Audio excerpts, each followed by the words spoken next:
Well, my 3-part series became 4 parts, and now this makes 5 parts, so I can't be trusted. Anyways, in this final part of the series, we're going to be talking about packaging eggs for shipping, and I'm going to link you to all of the products that I use and teach you how I learned to ship eggs. Now, I learned to ship eggs through my own painstaking experience because, again, as we discussed in earlier videos, I have been hatching and shipping for years. I probably received like hundreds of eggs, as well as ship maybe even like so many eggs. And so I've had the experience to receive eggs in so many different methods, and I've shipped them in multiple different methods, enough methods to have learned what I think works best. I need y'all to keep in mind that of course, we don't want eggs to break in shipping, but aside from not breaking, the most important thing that we're trying to manage throughout the shipping process is to protect that aerosol in the egg. Now, the aerosol, as you know, maybe you don't know, in this wide end of the egg right here, there is, right now it's a little aerosol right up here. And that aerosol right now is secure in that egg. But sometimes what happens in shipping is when the eggs get bounced or, shaken, the aerosol usually this always happens in shipping. The aerosol becomes unattached. That aerosol is important throughout the incubation process. And while those chicks are growing, the aerosol is also going to expand as the egg is losing moisture. And it's really important towards the end of the incubation process. The positioning of the aerosol is important because when that chick goes to hatch, before we see that chick hatch and pip externally, that chick is going to pip internally through the membrane of the egg. That chick is going to be in position to peck through the membrane of the egg in this wide end of the egg, and that aerosol is going to be larger. And the reason it's called the aerosol is clearly because it's filled with air, and that chick needs to be able to breathe in there for about 24 hours before it gets the strength and before it absorbs the rest of the yolk and the veins and the things that happen until it pips externally and begins to unzip. So the positioning and the size of that aerosol is important. Damn, I'm about to get lost on a whole tangent about humidity and all, but I have videos, I have other videos on why this is important on TikTok, on YouTube. I love talking about this stuff, honestly. So anyways, in the shipping process, that aerosol can become detached, it can move in the egg, it can become saddled. So that's what we're trying to prevent in our shipping methods. We have to put on our science brains to try and figure out the best way to package to give the aerosol the best chance possible in the shipping process. And look, probably you're going to receive your shipped eggs and the aerosols are going to be whacked. But this method of shipping, I feel like, offers them the best protection. Double boxing is the absolute key. No matter what your method of packaging is, double boxing is an absolute must. Although I will say that there is a coach and breeder out of Georgia, Deb and Dawn McCullers, who are lovely. I love their birds. Some of my favorite cochins, bantam cochins, have come from them. And they wrap each egg individually in bubble wrap, and then they put everything in a single box with shredded paper. And I can tell you that I have had really successful hatch rates with their eggs and that method.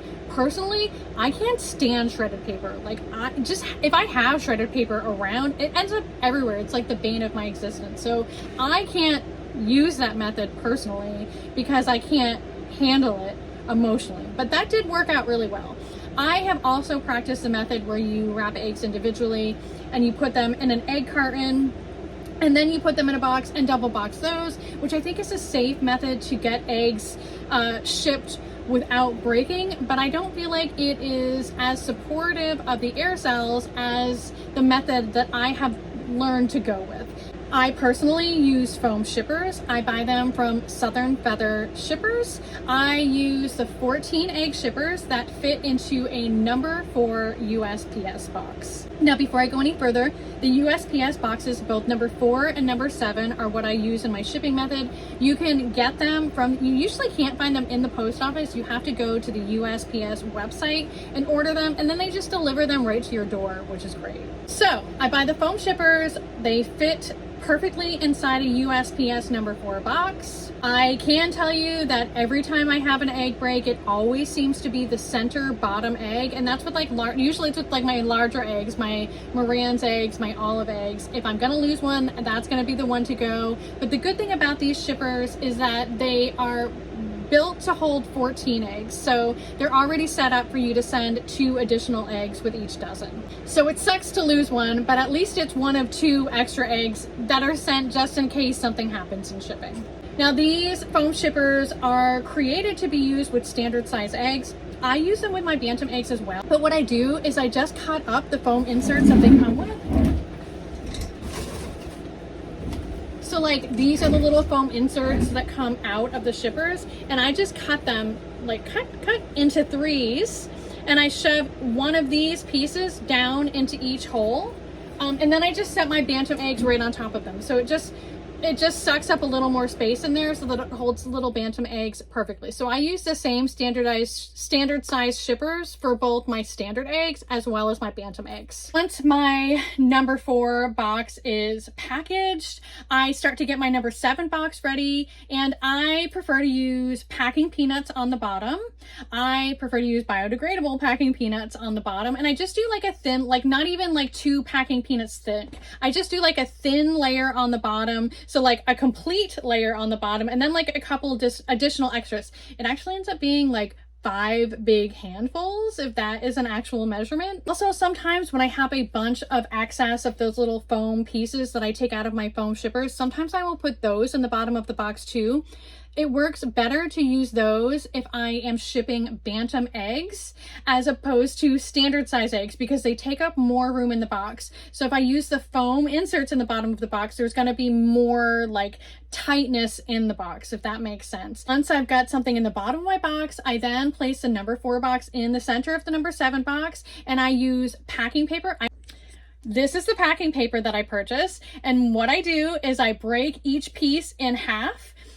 I use 2 pieces total, and I break each piece in half, and I crumple it up, and I put 1/2 in each corner of the box. So basically, I'm just securing that box in the center of the number 7 box. I'm not even necessarily like packing it all around and stuff. I'm just putting the paper in there to hold it in place. Kind of what my brain thinks is that I'm creating a sort of shock system for the eggs in there, like so that if somebody were to drop the box, that the way my packaging is set up, it'll kind of absorb some of the shock for that box and the eggs in the center. I don't know if this is real, but it feels like it makes sense to me, and I mean, it seems like it's been successful over the years according to what people have told me. Once my paper is in place and the box is secured in there, I will then use polyfill, just polyester stuffing, to put on top of the number 4 box, just to give some cushion for when I close the number 7 box. Now this is tricky too, because again, you don't want to put so much in that it's like tight in there.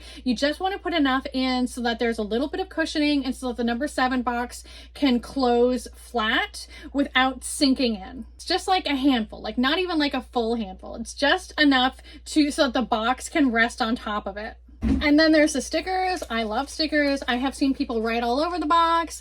I personally prefer to buy stickers. And look, if you're worried about the cost of these things, the foam shippers, the stickers, whatever, just include it in your cost of shipping, because I can assure you that people who are spending $60, $75, $100 on a dozen eggs are okay paying a little bit of extra money in shipping to ensure that their eggs are received well, and that they're not damaged, and that the post office took care of them. Not to mention, these stickers come in packs of like $100, $150 for like what, 6, 7, 10 bucks. They're really not that much money. I will use these are like 2" by 3" fragile this side up stickers on the side of the box. You can purchase these on Amazon. I will put all these links in my link tree for you.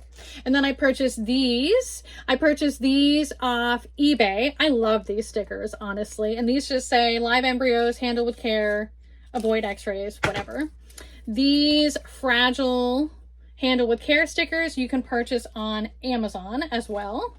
Do postal workers pay attention to these stickers? I don't know. I feel like they do. All I know is that I try to ensure fertilization by checking my eggs frequently, and I try to package the eggs the best way that I can possible to ensure that I've done everything on my end to make sure that my customers have the best hatch rate possible. One more thing, I actually, like after years into this, I just recently started using the USPS click and ship option from home, which is I was so nervous about about it, but really ultimately I was worried about weighing the box. I was worried about, I don't even know why, but I ended up just buying like a simple kitchen scale from Walmart, and I use that to weigh the box. And on Click and Shake, they also want to know, so you have to weigh the box, they want to know the dimensions, so you have to measure the box. But with the priority mailboxes, the measurements are written right on the box, so it's so simple. But I save money. Like, I probably save $2 to $3 per box that I ship by using Click and Ship. So I feel really silly that I didn't do it years ago, honestly. And it's so nice to